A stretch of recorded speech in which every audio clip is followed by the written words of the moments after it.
ba yung asawa ay may rape case?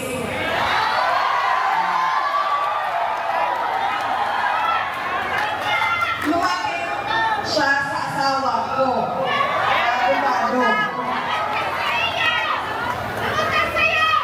Kaya kaganahan ng buhay, alam nyo, ang kaganahan ng buhay talaga sa amin, yung asawa ko.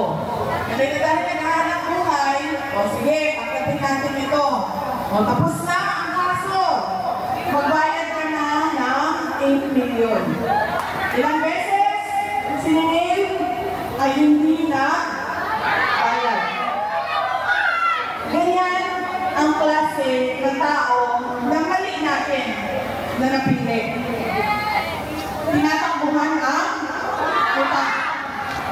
Okay, alam mo, abogado din ako, dumaan din ako sa practice, hindi talaga nakakabayad lahat. Ang sasabihin niyan, oh, ito attorney, meron akong konti, ito na muna. Pag nagkapera ako sa susunod, magbibigay po ako.